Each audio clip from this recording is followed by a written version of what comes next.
10th, 2018. As our usual custom, there's an opportunity for citizens to make comments that are not on the agenda. I have some speakers' cards here for people who want to speak on items on the agenda, but I don't have any for not on the agenda, so we'll move on to item number 1, which is a draft resolution adopting an annual plan for community development block grant funding for the city of Franklin. Good evening, Mayor and board members. This is a annual, essentially, budget allocation of the dollars we receive from the Federal Housing and Urban Development Program Community Development Block Grant. We are an entitlement community, which means we get a fairly standard amount each year.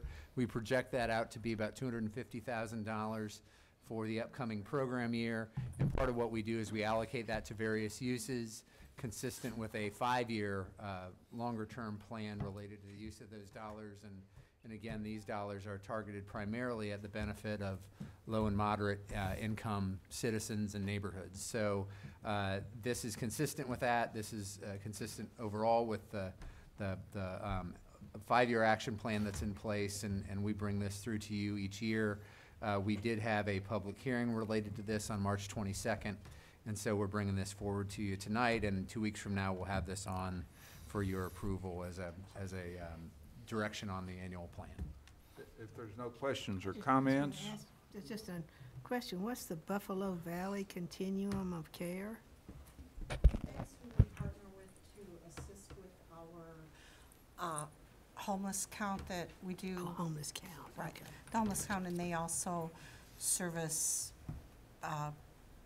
homeless veterans. I'm part of their board. We meet once a quarter to address homelessness. So where are they located?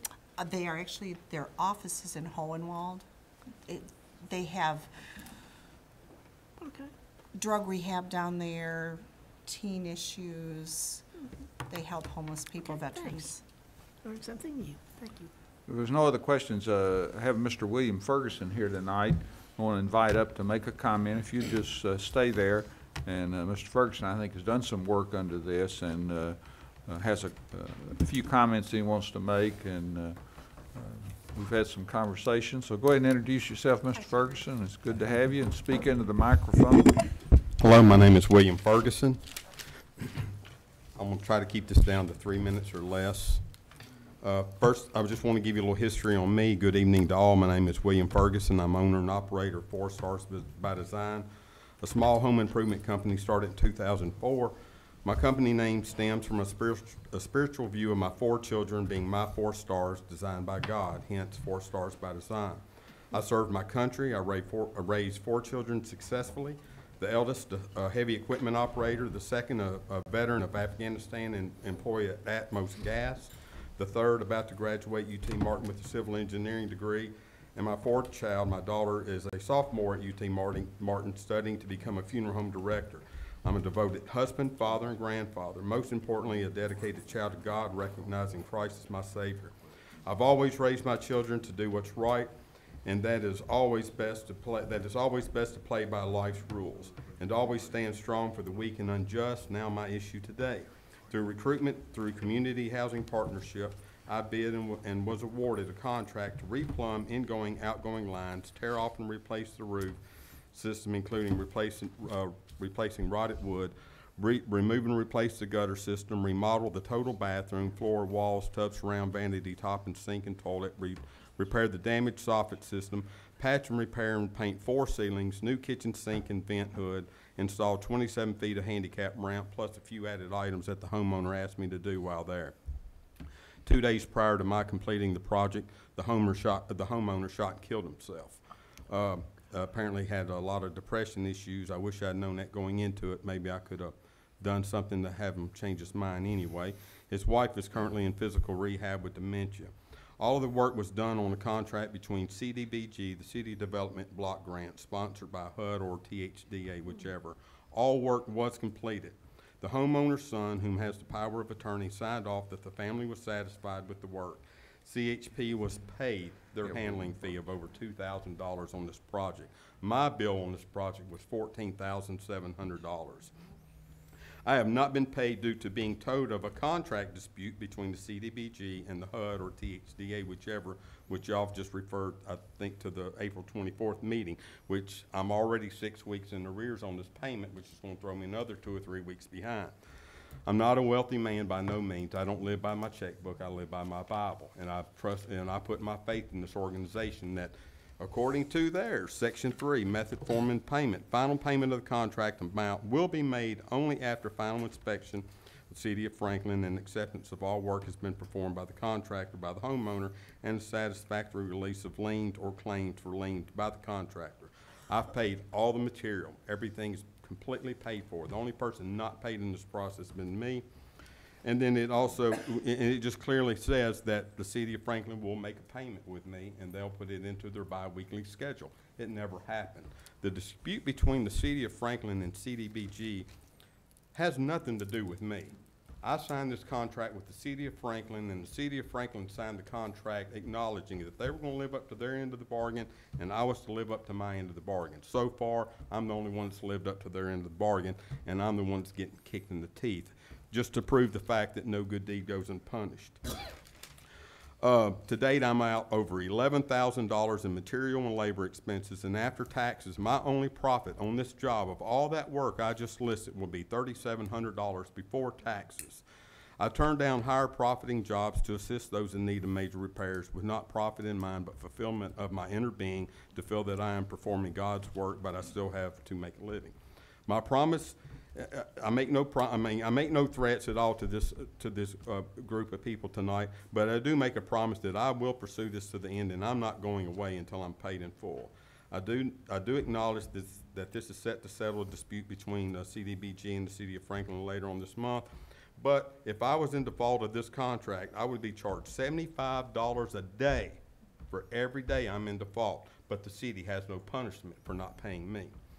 But with that, the city in default, I have only gotten postponements, non-return phone calls, and excuses.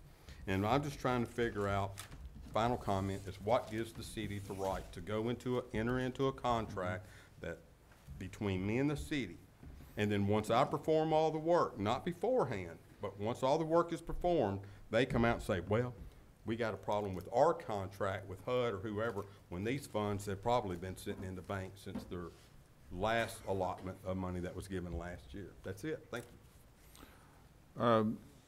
Kathleen, I think you're most knowledgeable about where this is as far as the process, and you have, I had a conversation, and if you could share with the board and also with Mr. Ferguson and the audience where we are with it, because we want him to be paid for his work, because we think, but I think that it's good to know what kind of work is being done with our CDBG money, but we expect them to be paid also. Yes, and the circumstances of the suicide caused a little bit of problems because we had the contract. However, after a conversation with the mayor and Eric, we are going to move forward.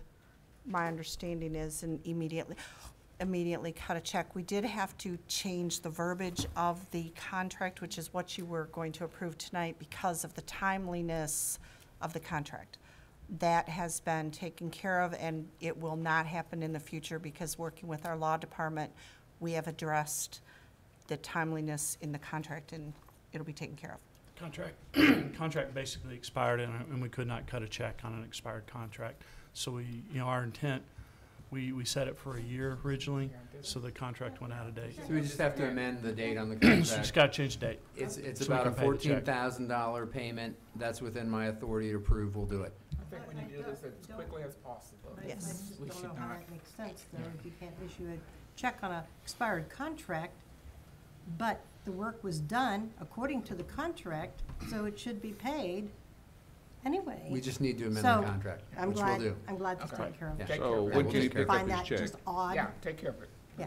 They're gonna give me Absolutely. paperwork tomorrow, And right? how soon will that Take care of it. check be cut? I'll sign off on it tomorrow morning. Okay, Okay. Great. Whenever I As can get soon me as some. he signs off, I'll be here at noon. Thank you. Okay. All right, thank you. thank you. Okay, We need to deliver this. item 2 is Main Street Festival. 3 is good. Heritage Ball. 4 is Mellow Mushroom Live on the Square. 5 I is, just had one question about that. okay, anybody have any questions about 2 and 3? Okay, question about 4. It's the second Saturday in May, and one of those is the day of the rodeo parade. It is. The So rodeo how- parade is at 12 noon, and the concert doesn't start until 7. Well, it said, though, it closes at 2.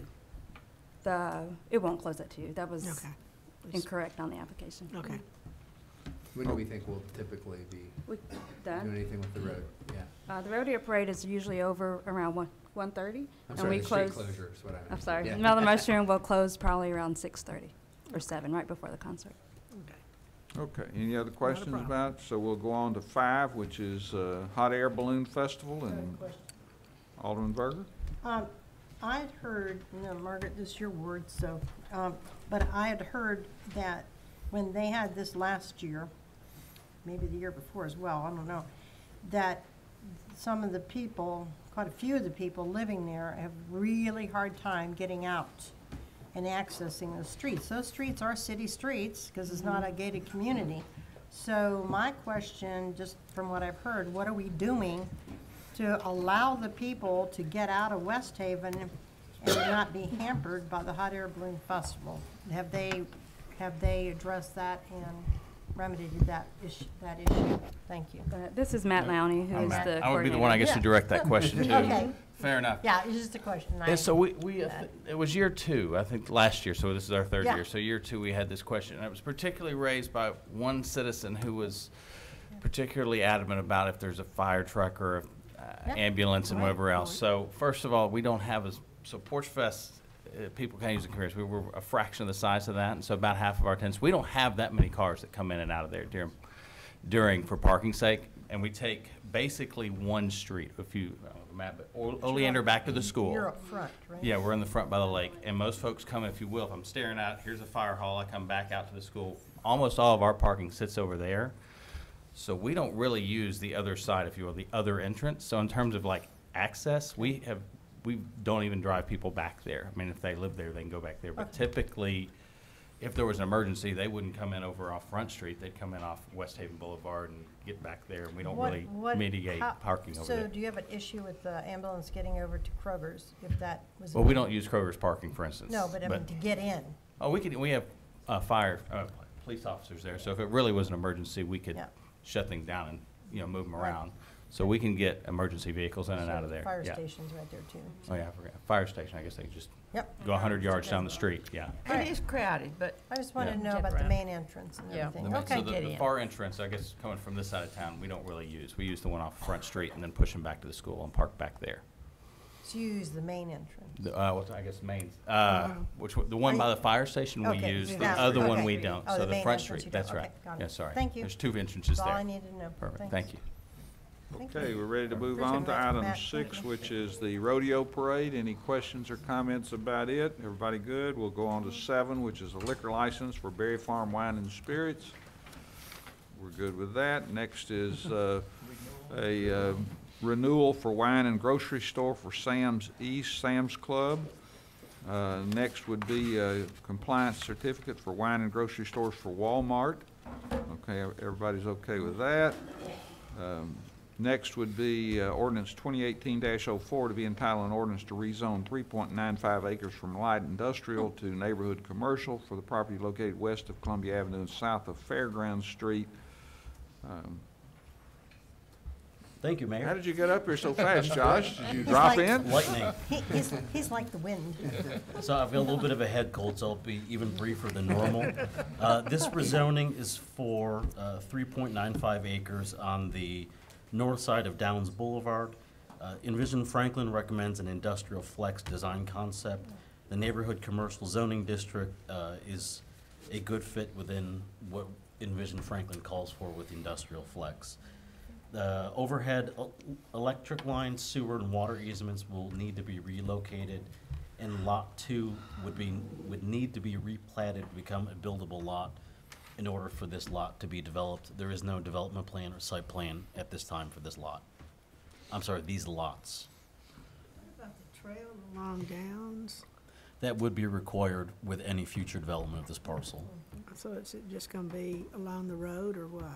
The exact placement hasn't been fully figured out yet, but the overall vision is for it to be located near the existing right-of-way of Downs Boulevard.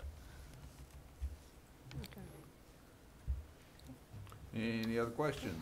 Ready to move on? We'll go to item 11, consideration ordinance 2016-25, an ordinance to amend the City of Franklin Municipal Code to create a Title 25 Parks and add a new Chapter 4 establishing requirements for parkland impact fees and parkland dedication, and amend Appendix A comprehensive fees and penalties to add a new Chapter 25 Parks to establish fees for parkland impact fees and parkland dedication. And Mayor and Alderman, items 11 and 12 really are companions with each other related to the parkland ordinance and then the zoning ordinance component of that. This is something we've talked about quite a bit off and on over the last couple of years and have had some other discussions recently, I guess since we last talked about this in December, and wanted to bring that back to you for some final direction as we get ready to bring this forward to the board for final vote and discussion there. So I'll let Vernon, Lisa, Kevin, and Jim all are here to kind of take you through that and let you all take it away. Thank you, Eric. Good evening, everybody. First and foremost, I want to thank you all, and particularly Jim and Kevin, Lisa, Mark, and Shauna. We've spent a lot of time, as you know, working through this, and based on our previous discussions, there have been really two outstanding issues, and we want to talk about them and hopefully get some guidance this evening from you. The first one, which we believe is the simplest, we had talked about not limiting ourselves in the ordinance about the time frame to spend the money or allocate it towards a particular project. In the ordinance that's in your packet, the final draft, we left the 10-year time frame from the time we received the money to allocate it or spend it in the ordinance. We believe we can do that, and it is our intention to report to you annually what we have available to fund and the projects we're going to fund. So we've agreed that we'll just leave that in there and hopefully get on with identifying and funding projects, right? Correct. The other issue that has come up, and I know there's been various discussions even amongst us about how to allocate the funds and the true nexus. And Shauna has weighed in on that, and the truest nexus is to allocate 100% of the funds within the quadrant where the development occurred. But there is merit also that our citizens, children, use the community parks for organized sports and some of those other amenities like the skateboard park, the Frisbee park, and other amenities that aren't in each neighborhood. So there has been discussion about allocating 25% citywide to improve and expand community parks and keep 75% in the quadrant. So that's where we are today. And the ordinance does provide the 25-75% nexus. And hopefully we can have your guidance. We're not asking you to vote this evening, but we do hope to put the ordinance on the voting meeting on the 24th. Comments, questions? Alderman Barnhill. I mean, I'll only make I guess a couple of comments. I mean, my comments have been that I thought the nexus ought to be 50-50 or whatever, but in the meetings that we've had, I'm satisfied with the 25-75 mix that we've got. So I can support it as like it is, and the 10-year limitation, even though you're saying that there's not going to be a 10-year limitation on that. It's in the ordinance as 10 years. I don't think most boards will have a problem in spending money they've collected within 10 years on parks as rapidly as the city is growing. So that's okay also. And I know I've spent a great deal of time on this, and I know I've met with you guys several times on this also. So the 25-75 was an issue. I thought it ought to have been more to a citywide park versus within each quadrant. But I understand where we're coming from and how we got to where we are to now. So. I've got Alderman Clendon. Well, I appreciate all the effort that all of staff have put into this. it's important that we get this right. My concern about the 100% Nexus quadrant thing has always been that it'll starve certain parts of the city that might actually most need the investment and the expenditures. I'm not prepared to articulate a specific reason tonight to do so, but my preference is going to be what's proposed. When we vote, I will articulate my rationale and reasoning for that, having refreshed myself on the several Supreme Court opinions that exist. So I have a preference. I want to make sure that I can articulate my preference and cast my vote with a clear conscience, having reread those opinions. But I'll be ready to do that when we get back to the voting session. Well, Go ahead, Alderman Branch, well, then I'll I'm recognize. also in support of this. You're okay. Also in support, as of now, the staff recommendation. But if there is a legal question out there, and I don't think we really talked about that too much, if there's a legal question regarding the percentages or where the money should be spent when it is generated, then we need to have a clarity on that. Shauna, did you send us something on that? She did. Okay. Well, Today. Maybe I haven't- We got an updated memo Maybe I haven't today. read that yet, You might but, wanna take a look at okay. But if we can share, and I agree with the Alderman that is, there would be certain areas, a quadrum, which will not generate as much money as others because of growth, and therefore there would be need for new things to be added to those parks. The money cannot be used for maintenance and upkeep, but it can be used to create new and improved things in the existing parks, the way I understand that. So, as of now, I'm in support of the 25-75. And I think Alderman McClendon makes a very good point with the opportunity to review some of the decisions that have been made in the past, and that at the voting meeting at the end of the month, the second meeting, that you be able to articulate, if you feel the 75-25 is appropriate, articulate why you think that is, so that we can have it for the record. And if so, any other questions or comments? Alderman Come Speak. back and give us what the legal risks are if we go with the 75-25 mix? There's some things to think about there, about how you look at Nexus with collecting this kind of money and using it relatively close to where you collected it and where those residents would benefit. That's the fundamental question. I sense that part of our concern is as a board, is recognizing that there is a benefit to community parks that go beyond the quadrant arrangement. So I get that.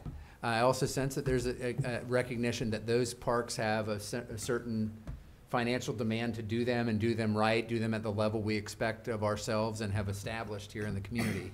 But I think the 100% approach has some benefits to it as well, because if you look at that quadrant, you're no longer, if you spend it all in that quadrant, you're no longer having the artificial differentiation of neighborhood park versus community park. You could put a greater percentage in a community park that's in that quadrant. So you're giving yourself some flexibility. I'd also mention that this is not the only way we're going to be able to fund park improvements. We've got facilities tax, which is a viable and a justifiable way to use those funds for growth impact on our park system. Have we used facilities impact fee taxes on parks in the past?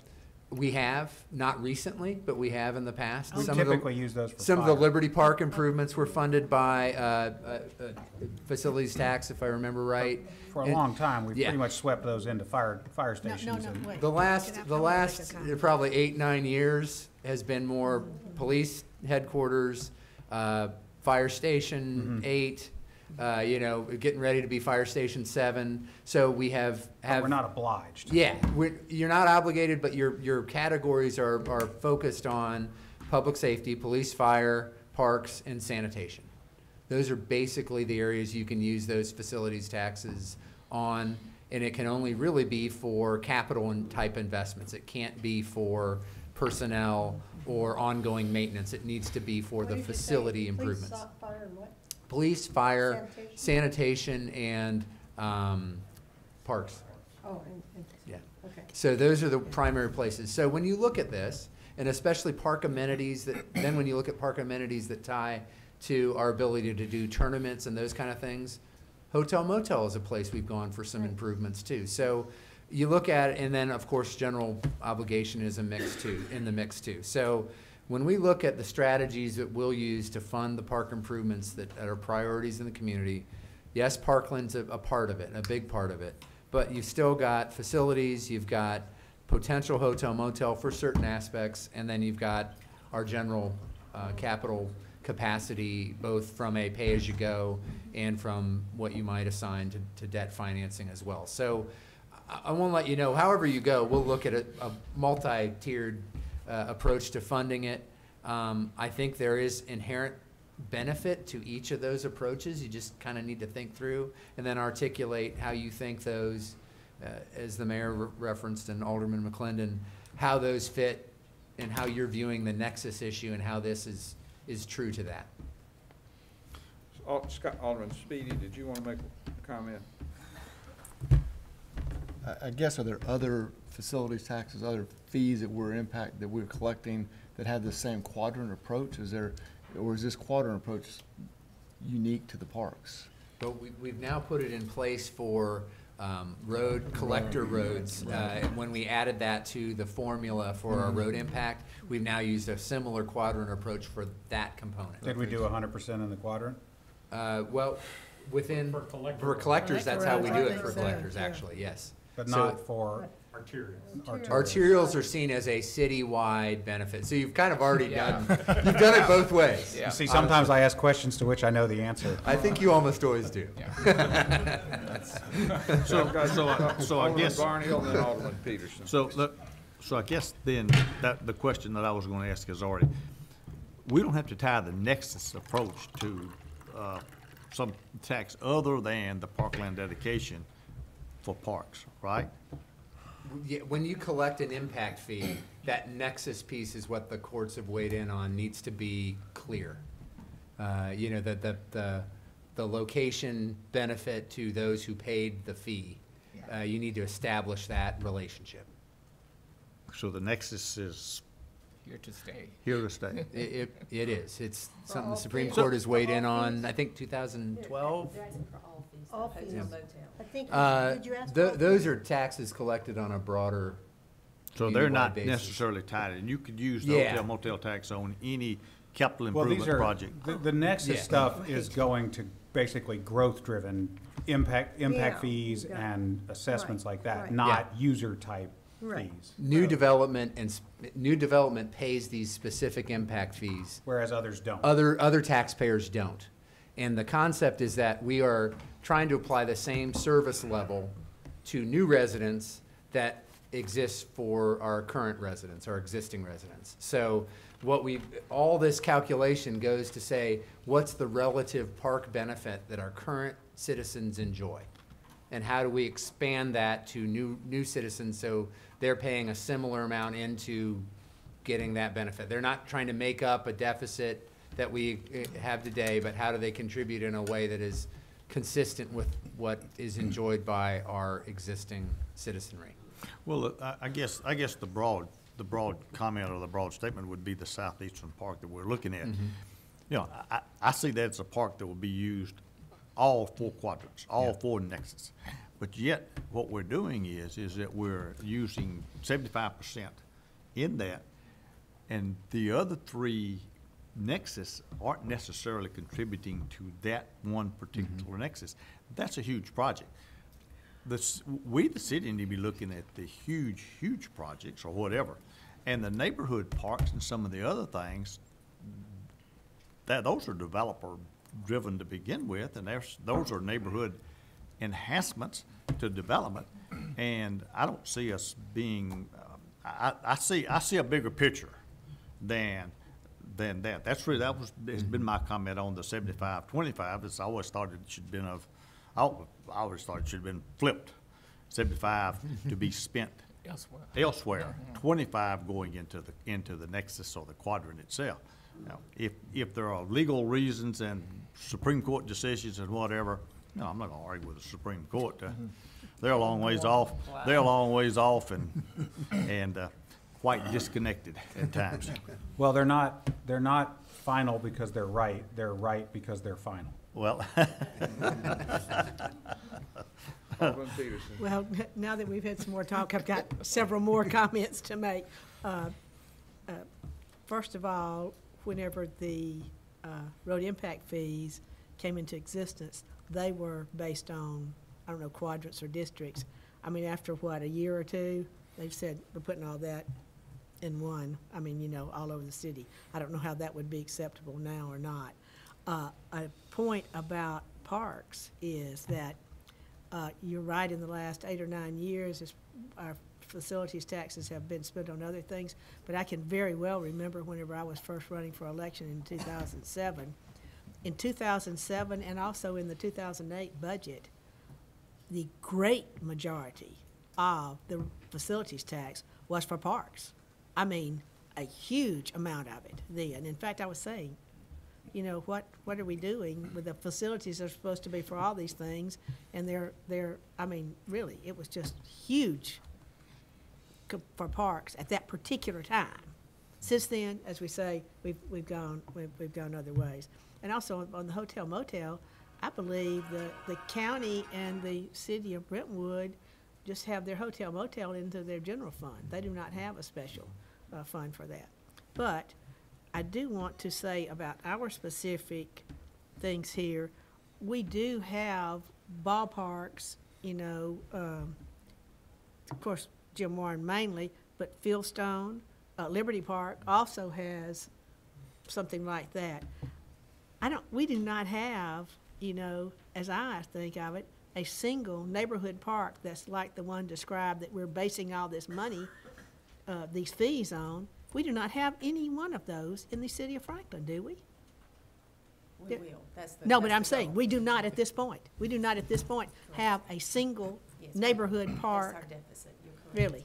And that's part of what this ordinance does, is it makes those types of improvements eligible. So we're trying to encourage those. Right, well, and Barge Wagner's report originally said that was one of the great deficits that we had.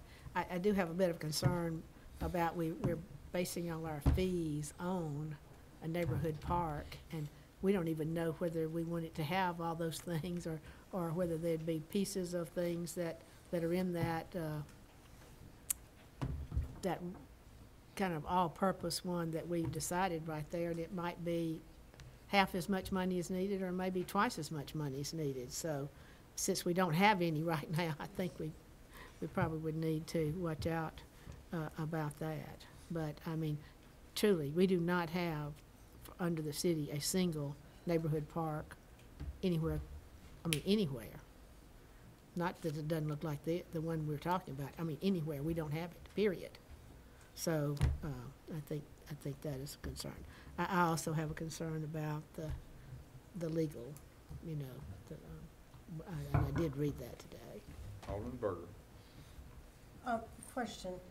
So if we did the nexus and did the 75-25, using the 75 and when the quadrant where the growth is occurring, that 25%, what's stipulation on where that's used? Do we get to pick where that's used? I think from the Parks Department, I think we need to develop a CIP for this particular fund. Right. And it would be in conjunction with the existing CIP, but that way, there's a prioritization that takes place. So if we did that, my question would be, what if on the top of the CIP in the parks, the next thing to be funded actually came back to that quadrant? Could not we take that 25% and put that back in that quadrant? You always have the right to use 100% within a quadrant. Even if we had the 25, 75? Correct. We still have the ability to do that? Such as the Southeast Municipal Complex, That's what I wanna know. you may decide that that's the best use of the funds. that 100% that came from that quadrant ought to stay in that Good. quadrant. Yeah, under that option, you're just saying 25% goes to a community park. It could be in the same And- quadrant, it could be in another All right, quadrant. that's And you're what I just wanna know. recognizing that community parks have a broader Yeah. use by the whole community, not Exactly. just that quadrant. So Good. that's the, I just that's the wanted- difference you're looking I at. want that clear because there may be a time when we say, hey, that 25 needs to stay in that quadrant because of the potential growth that's happening there or the need that's happening there. And I wouldn't want to be strapped to say, our hands are tied and we have to put it somewhere else. It can stay in that quadrant. Thank you. So make sure. Okay, everybody good? All right, we'll move on to item 13, professional services agreement with Volkert for right-of-way acquisition services for 96 West multi-use trail and a lump sum amount of $67,200. Any questions or comments? Well, yeah, I had some, you know. Can't hear you, Alderman. Okay, I'm sorry. I have a question. This was talking about these 96 West multi-use trail. They're going to be working with your right-of-way acquisition on this. It did say on there, in their, well, I guess request for this, there was a public meeting on March the 14th. You know, I think I've already said this to you, I did not know anything about the public meeting that was on the 14th. And so, you know, if we're gonna have those, I mean, I don't know, did any alderman attend?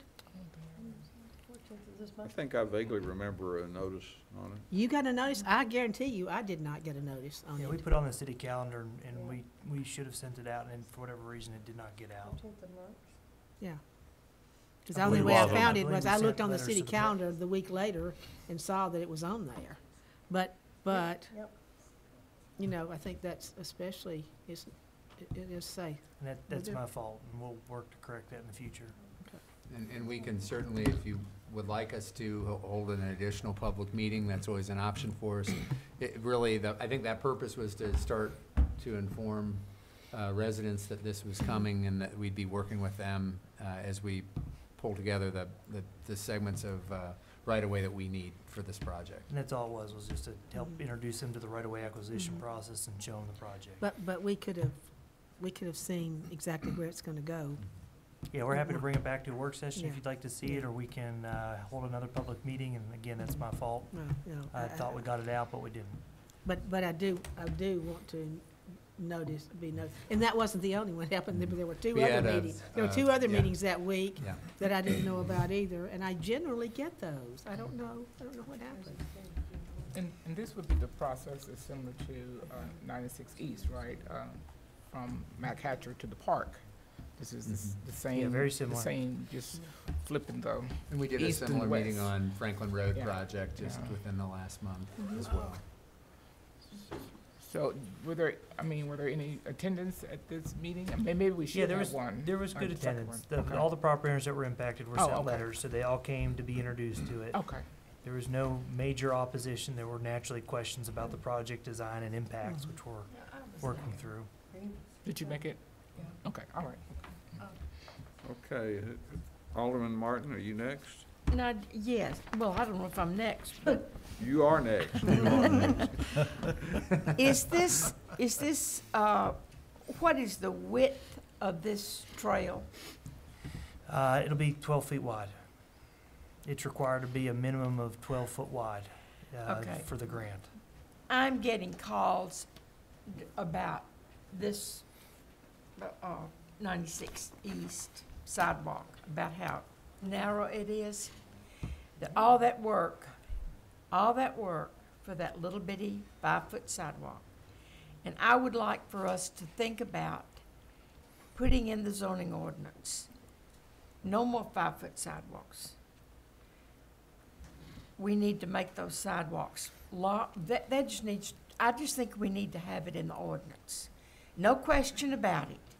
And that everybody knows on the front end that those sidewalks are going to be able to take care of the foot traffic and the bicycle traffic that we need. And I would like for us to do that. I don't know. But you have street standards already that define what a multi-use trail is. which is they wider 10 to 12 foot typically, and a sidewalk tends to be the 5-foot variety. We went through a very public discussion, and the decision was made to have a sidewalk, not a multi-use trail.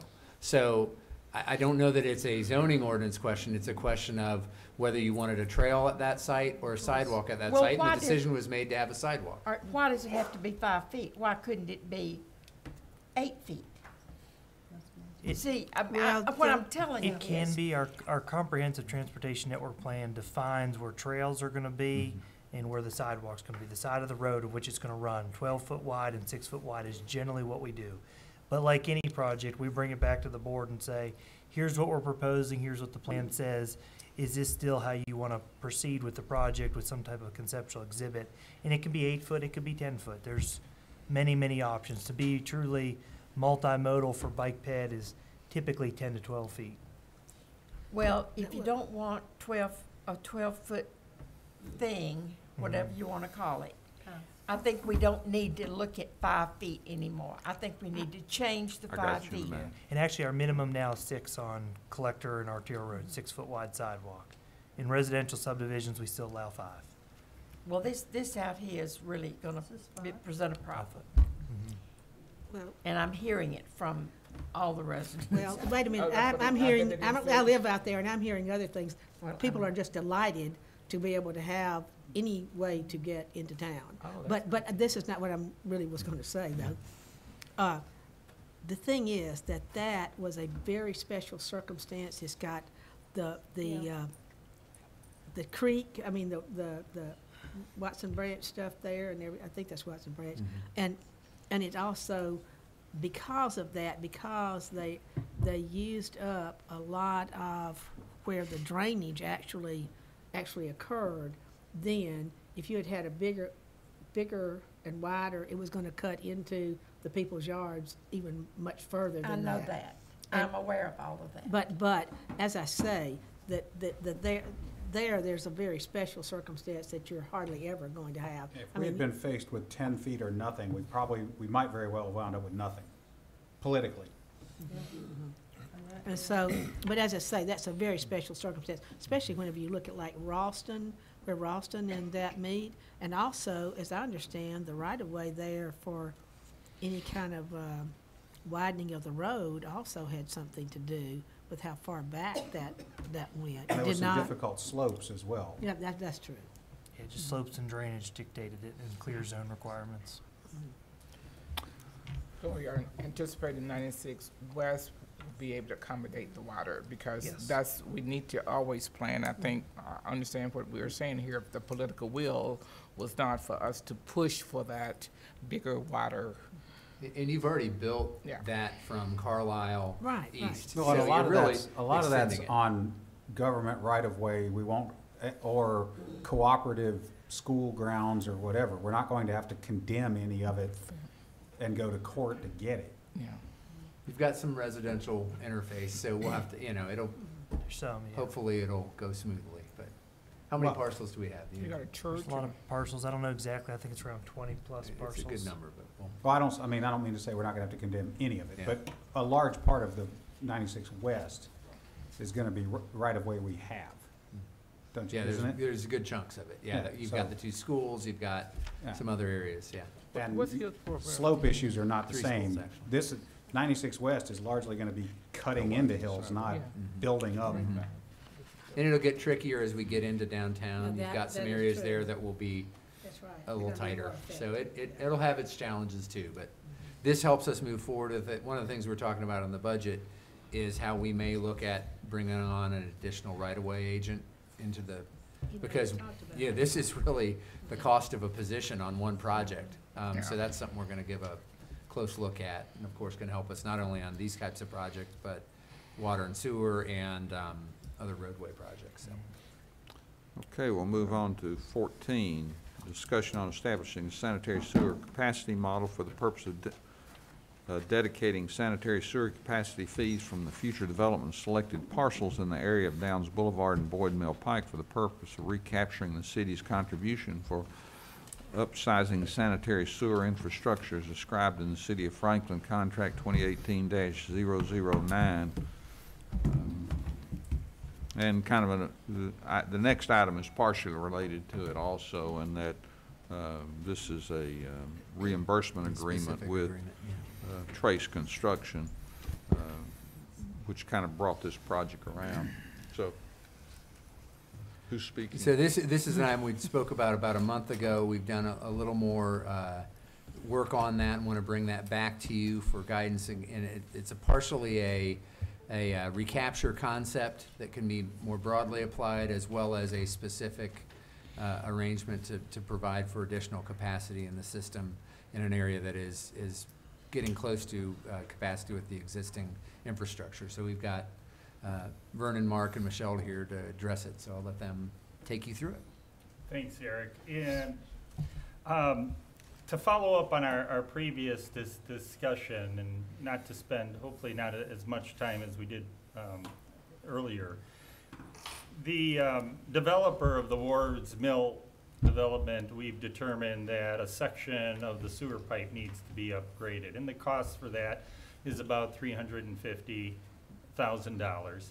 And given our existing practices, anytime infrastructure needs to be upgraded or installed, the developer that needs it would install it. But we're finding that where we already have infrastructure installed and it needs to be upgraded, that cost is greater than when you're out in a greenfield development and you've got flat land, you can put in the pipes and then follow with the roads, curb gutters, sidewalks, and all the other utilities that serve a project. So when we looked at this particular development, and we've started to see other inquiries that are causing us the same challenges and questions, that we looked at applying what we're calling a capacity fee model to spread the cost over those properties when they develop to help contribute towards that improvement. So in this instance, the developer has volunteered to pay $100,000 towards that $350,000 improvement, in which that development agreement is on the voting session for later this evening. And then we would ask that you consider adopting a resolution which we'll draft up. It's a model which we would apply several hundred dollars to each unit that would be developed on those other 4 properties, as we discussed last time. And Ben and Brian and others, Scott had come and shared that with you. We believe that's a way to fill the gap of other redevelopment projects that come into the city. Another example where this is coming up is, as we've grown as a community, we've installed infrastructure. Well, now our land use planning has changed, say in the area of along I-65, where we allow more density, taller buildings to occur. This same scenario will come up in those areas when properties look to redevelop, meaning that we're going to need to find some mechanism to upgrade existing infrastructure. And it's going to come at a higher cost, because upgrading existing lines means either boring under roads or tearing up roads. And looking out into the future as we continue to evolve as a community. You asked last time to have Mark and Michelle come and explain what our access and system development fees used for. And Mark and Michelle are going to explain that, and we're actually going to update the impact fee model in the coming months. But in the meantime, we believe this is a responsible and equitable way to potentially recover the costs from other properties in a particular defined area that are going to benefit from an improvement like we have in this neighborhood of Wards Mill. The property owners don't have to pay anything today, only if they look to redevelop and add more density to their property than what's there today, in which we would recapture a proportionate share. I hope I've explained that well, but I'll let Mark and Michelle talk about what the impact fees are for and why, the impact fees alone cover these types of costs. Right. So there are, City of Franklin years ago implemented impact fees, which you see in many communities, not everywhere, but so the way that Franklin has implemented them, and it's not necessary to do so, but they've broken it out into an access fee and a system development fee. And then, of course, there's the TAP fee, which is really an installation charge. And that's kind of separate from those, what seem to be kind of a nebulous concept. So the access fee in general is related to capacity type projects. And the system development fee is generally related to replacement of existing infrastructure. Oh, is this not? People can't hear you in the Okay. back. Is that better? Or I can't either. Okay. Yeah, it's better. Is that better? Okay. So in going back to the access fee and the concept of capacity, you have linear infrastructure such as pipes, force mains, and pump stations, as well as treatment capacity. So we often think of capacity as upsizing a pipe, right? So what it also means, though, and this is really a big part of the access fee, is paying for that treatment capacity. So when you look at building wastewater treatment, you're looking at probably spending between $10 and $15 per gallon of treatment, right? So if you got a 10 million gallon a day new plant, you're going to be spending about $100 to $150 million roughly to pay for that. So that access fee is really important for us to recapture in order to pay for not only the linear infrastructure and the pump stations, but also the treatment capacity as well. So I hope that helps. Is that where we wanted to go? Yeah. So. And just to take on to that a little bit, in this model or this example at Ward's Mill, the developer still would pay the access and system development fees. They're contributing to put the pipe in, upgrade the pipe, and the other properties would just pay an added share if they develop to help us recover that cost that we're putting towards the upsizing of that pipe, which is up to $250,000, and that's in the agreement. You mean the area, the property around this development? Yes. Yes. Just Tributary to that line that needs to be upgraded.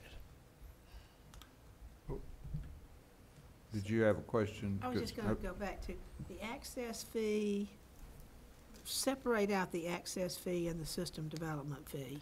So both are considered impact fees. Right, Franklin, absolutely. years ago, decided to parse the two out. It's not necessary to do so. I think we've spoken about that previously, and as Vernon mentioned, we're going to be taking another look at that here in the next month or so with you all. But the access fee is related to capacity, adding capacity. It is primarily, when you look at the math, is generally related to treatment capacity, but it also is related to capacity of pipes as well, and pump stations. Does that help? And system development is related to renewal projects. I think historically, we go to system development fees for larger type projects like components to treatment facilities and things of that nature. I'm going to ask if that answers your question. I think we've got a couple of questions from citizens that live out in that area that may help give some examples of some concerns. So Lucille Rosenthal and Libby Marley, y'all are on stage. Come on up and take a seat and ask your questions and your concerns. Okay. Is one, are you, both of you going to speak, or? Yes, I'm Libby Marley, and I'm at 3214, and the Ward's Mill goes right around me, there to the east of me and to the north of me, so I'm that little piece right there. And I'm not one of the parcels that you have marked out for development, so I guess this fee thing doesn't apply to me. And when Ward's Mill was coming in, I was really excited to learn that they were going to put in the gravity sewer that we begged for years ago when we ended up with the grinder, the dreaded grinder pump system that we all had to pay for. A lot of our citizens are still paying because there were liens put on their property. And we were all apportioned how much we had to pay based on the size of our property. So the more property you had, the more you had to pay. I actually, because I have a sizable piece of property, I have a perfectly functioning septic system, which I'm still using and complying with all of your inspection and pumping requirements. But I've been paying the minimum sewer fee ever since that went live. So I did talk to engineering when Wards Mill was going in, and they said, well, you know, you're going to have 2 systems going down your street, but if and when you ever need to hook on, I said, do I get to choose which system? He said, well, probably not. I think we're going to tell you we want you to hook onto the gravity sewer, which is great. I'm happy to hear that. And I hope that means that whatever I pay to access that sewer is not going to change based on what we're talking about today, that, you know, I've been paying for sewer all this time, not using it, and I should be able to just tie on like any other citizen when and if the time comes. So that's my question. Can you address Am I her affected by question? fees? Basically, she wants to know what's gonna happen when she's ready to hook on. Marley, if you could clarify, what property is yours again? Right under the blue. Okay. I had the same question. Well, yeah, but hers Yeah, I is wanted to more point effective to it. than mine. Right on the top. Mine is Right there, Right right there. there. so I'm not in your fee group. Okay. Yeah, and your engineer did tell me that, yes, you'll be able to tie into the gravity system, it's running right in front of your house, no problem. Okay. So I'm assuming I have no fees, additional fees, or, I've already paid for one sewer, I really don't wanna pay for another one. Well, I think we need to make sure we understand. You've paid a tap fee and access fee, Absolutely. okay, And to what? I paid the whole, we had to pay for the capital cost of our Good sewer. point. I forgot. It was a special assessment, Yeah. if you remember. Yeah, I remember We did a that. special assessment. Actually, about half of it was paid for by a grant. By The a other grant, half the was other half distributed by among the me. residents. Yeah. And the pump system was chosen because it was, I believe, less expensive. That was part of the discussion. We That had a was a lot of people very with public little bitty discussion at that postage point, too. stamp places that their septic was failing. Mm-hmm. Yeah. It was a crisis. They had to pay like this much, and they got to tie on because they had to. Those of us that had paid this much didn't need to tie on, but, you know, we paid the big kahuna money and. Yeah, so to answer her question, she's already paid Yeah, the she's special not gonna- assessment. She can tie on to Either one. either one.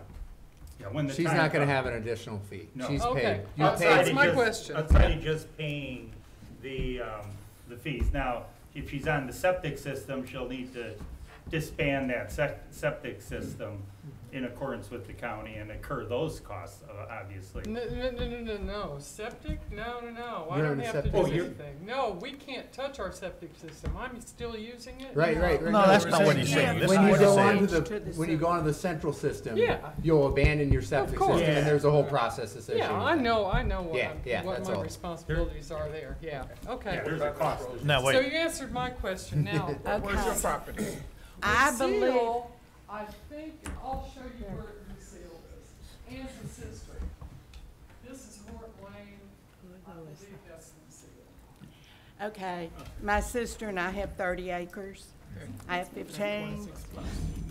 And since I'm in the development area, if I wanted to build one more house besides the one that I live in, am I going to be a development? No?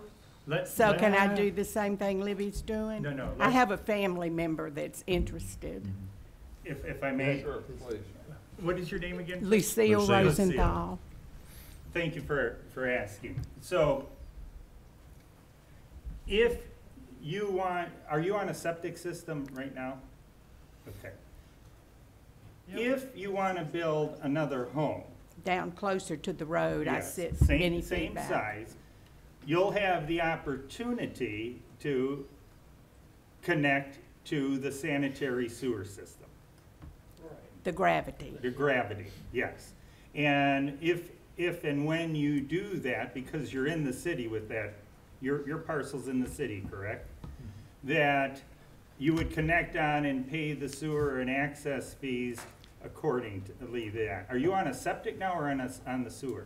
No, she's not a septic. Septic. Okay. So the only fees I would have to pay would not be the developer. The normal tie-in fees, the normal fees. Okay. When somebody comes on the system. Okay. they would pay. Yeah, the normal Okay, but- development okay. fees, Yes, yes. yes. Now, if you did some development where you're gonna build 20 homes, That won't happen. then we'd be That talking won't about happen. something else. Right. Yeah. No, I was just, and I'm trying to save my money up just to get from my house 800 feet down to Boydville.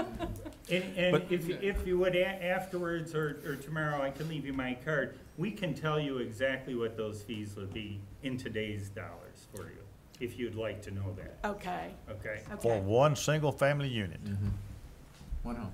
one home. One Or home, whatever, I mean, she, you know, yeah, I mean, I've already been talking with planning about, you know, we've had family plans, we've got 3 acres, we've got enough land for each of my kids to build a house, and that's not a development. let me, Let me ask you one other question. I, like she, paid, mine was really big because I have all this road frontage. And the fees, if I hooked onto the grinder system, were waived. So my $9,000 was just for my neighbors, and then I'll have to pay another 10, 15, or whatever to hook on one house. No, you've already paid to extend the service to your property. You've already done that. Yeah. What we're just talking about is what it takes to get that last piece to tie in to the system, because you Okay. haven't tied into the system yet. Okay. So that's that last piece. So you already paid to get it to your house, Okay. basically, it's just that last component. she has, trying to restate it a little bit, now that I understand that you did pay that assessment fee. You have the one home. So like Libby, you can just pay a tap fee and connect that home on. Tap is the Yeah. word. If you pay if you build another home, then you have to pay the access fees that are associated with a new home. Yeah, I mean, I already have it. Why, if I'm not the house I live in will remain as is? Right. But This is you for had- a new home. You I'm said not building gonna, it. I know, my nephew wants to. I'm not gonna use mine, my access fee I paid. Can he not use it? I think you can I'm give living it. on I think 15 you can acres give on it. a hill with a septic tank, 800 feet from the road. There is no way. I checked, $30,000 to get down there. And so he wants to build a house down closer. And We he would- wants to that's a use your unique- tap fee? That's a unique Okay. request, Yeah. and we That's could right. go back and look at that. That's, Okay. It's a great example. We have some unique requests. There in you the go. Board mail, that's all I can say. It's an unusual We area. know. Yeah. Right. Okay, well, make sure you get Vernon's card, and if you don't, Thank you. we'll, Does Thank you Chris, so do you much. have anything that you want, does Chris have anything he wants to add? And we are excited about the gravity sewer, I do want to tell you. Yeah. We're very pleased. It's the way to go. And we're go ahead, pleased to Mr. have that Bridgewater. happen. Sure.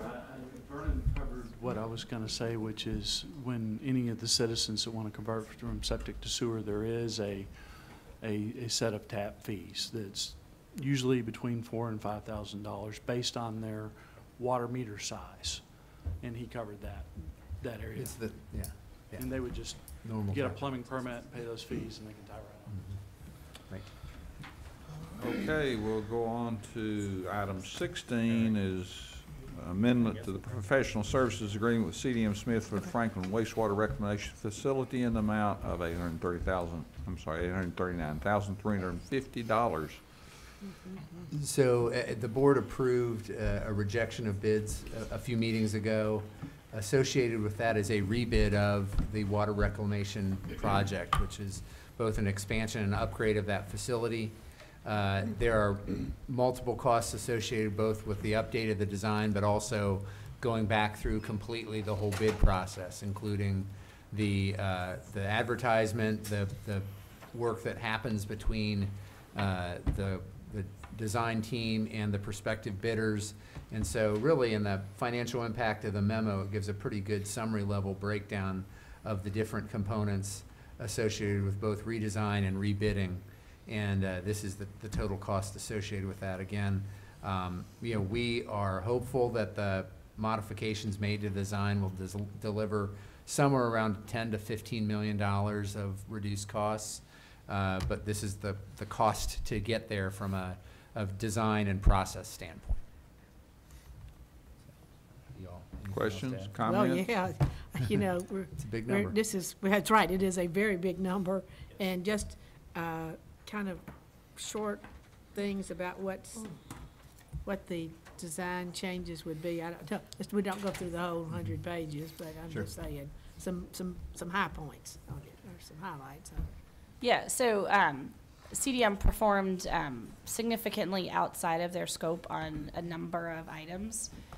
So the memo was broken down by task, and so in the first task, in their initial amendment, they had Amendment 4, they had the preparation of 3 addendums because the scope of kind of the construction of the wastewater plant, they prepared 12. And then the last couple of those were significant in length, so probably totaling close to a couple hundred pages each. Can you summarize the design changes? The design changes in the plant design. Oh, okay, I'm sorry. So the design changes, we've so that's the no-go, so I won't go into the 100 pages. The no-goes, yeah. Yeah, as you mentioned, it's a 100-page document. That's right. There's, Yeah. I think, a little over 300 different elements, whether it's specification related or design related. And I guess your question is, what are the kind of the high-level type concepts that we were looking at? Is that Yes. what you're going for? Okay. Yeah. That helps. Because well, one of the things is, on the redesign, is that hopefully we're going to bid it out and it's gonna come in at a reasonable price. Sure. So I'm just saying, kind of highlights of what those things are that we would hope would make the bids be lower. The biggest bang for your buck type of thing. Yeah. So one of the elements was removal of the fats, oils, and grease system. Removal of the what? The fats, oils, and grease system.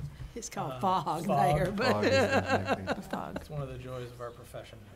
So when you clean out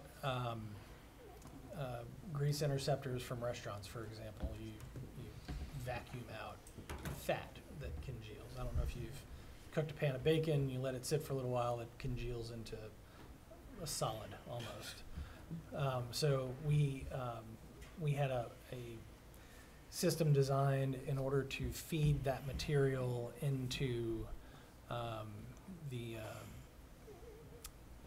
Digesters. The digesters, Yeah. which would, the idea would be it would provide food for the bugs that operate in the digesters. So it's Making not us a hungry. necessary component. We felt it was something that we can reduce our capital costs in doing so. So that's estimated to be about a $2 million reduction. That was one of the big ones that I had in mind. Michelle, I don't know if you've got some more that. Yeah, so we were, if you've been out to the wastewater plant site, there's a lot of old structures there from when the plant was initially built. We were initially, our plan was just to take all of those old structures down to kind of clean things up a little bit. We've, in the interest of cost, are not taking down the ones that we don't need. So there'll still be some really old tankage out there that's not being used, but to cut some costs, that was one thing that we changed. There's also the upgraded plant is going to need increased water pressures, and the line that's feeding the wastewater plant right now is too small. So we were going to off of the new Hillsborough water line, we had them make a stub out for us, and we're going to lay a new water line of increased diameter down Claude Yates. Instead of the contractor doing that now, the water department's going to do that this next summer during while school's out. So that'll cut down on some cost on there.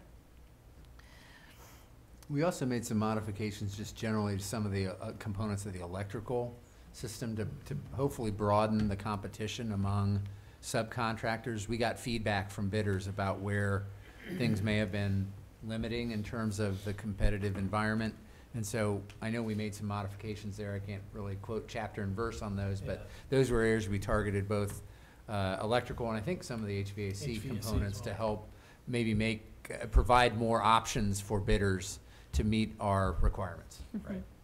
So there's a lot of different elements to it, which collectively added up to what we believe to be $10 to $15 million. So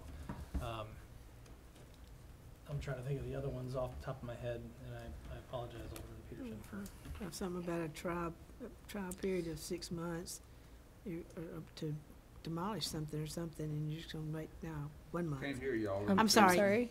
I'm. Speak into the microphone. Okay. There was a trial period before you Right. demolish something, and now you're only gonna do, instead of 6 months, 1 month. We were, some of there's a number of things in here that were in the original specifications that we, in retrospect, looked to be fairly conservative in how we were doing things. Give you a couple of examples. One was the trial period. We felt that 6 months, I think ideally that would be nice to have, but you would then have a contractor on site. So we reduced that to 1 month. We believe that's workable. There were some other training elements that were part of it as well. And, you know, of course, we wanted our staff to be trained appropriately. Going back through and in retrospect, we felt that we can be adequately trained based on the specifications as they will stand come bid day. So we tried to be look more introspectively at what we would really require for the training for our staff, and we're able to reduce a number of elements that again reduce the costs. So. And also, just a non-certified operator. So what that part was is during the, almost kind of during the commissioning schedule, right. we required the contractor to have a certified operator run the facility. We've reduced that requirement, which I think is going to reduce some of the risk that they have to prepare for, which in turns, we have operators that can run the facility, but we'll also have a lot of remote monitoring that'll be available that we'll be able to do. So that was a requirement that we thought we could lessen. We're also reducing this amount of spare parts, and you're right. I know that doesn't sound like a significant, but we had a lot of spare parts. We have a lot of new equipment. We have a lot of new technologies. Wanted to make sure that we were adequately prepared to handle that, but we don't anticipate needing spare parts for a while. And so with that knowledge, we don't need to have spare parts because the likelihood of it changing or going out of date or something is a possibility. So for some of the things that won't be needed in the first year, we've reduced that cost as well. Right, and we didn't do that broad brush. We didn't eliminate all spare parts. There's some that we felt it was worth reducing risk enough to carry the spare parts on hand, and we do that currently in all the divisions in the water management department. So, Alderman Martin. I have two quick questions. Who did this original design? CDM. Yeah. CDM Okay. Didn't that come with the purchase of the equipment? The design did not come with the purchase of the equipment. We actually did pre-bidding on two pieces of equipment. One was the thermal hydrolysis process. What was the other one? The UV. The UV system, the ultraviolet disinfection system. So, what happens with a pre-bid process? You do a bid as if you're purchasing this piece of equipment. The vendor provides costs, and those costs get inserted into the bid for the final contractor. So we haven't paid for those pieces of equipment yet. The contractor will essentially use those line items from the vendor as a kind of a pass-through cost. Okay. Does that make Second sense? question. Sure. After you save $10 million, what does that make the amount? So if the original bids came in right at $150 million, so a $10 to $15 million savings would be $135 to $140 million. We're still gonna bid, and we'll see what the bids come in. But Yeah. this is our best projection of what those modifications could generate. But it's all gonna be what the market delivers in terms of bidding costs. And again, some of our elements were to broaden the competition in some of the subcontracting areas. That's where we felt That's- we were particularly hurt in the last group of bids. And where did the 80 million come from that Zach stood right there and mentioned when we first mentioned this? 80 million. 80 million. Is that that was, The cost of this, I think the latest Was- estimate was about 108 million. I think that it was a well, I July mean, it to just the- kept going up, but Mhm. did they not know that on the front end? We changed the project around considerably as we were moving through design. One of the initial discussions was on the biosolids aspect. We actually were looking at a Class B biosolids when we Yeah, first started okay. out. All right. That had Thank evolved. you. Yeah, so there was a number of changes that drove that, yes. Y'all feel this is necessary to save money, and you looked over this adequately to believe that this is reasonable? This seemed to be the best path forward based on the bids that we had received in January. Okay, you ready to move on to item 17, which is amendment to the contract 2016-0077 with Community Housing Partnership for the emergency repair activity utilizing community development block grant funds. Pay that guy, please.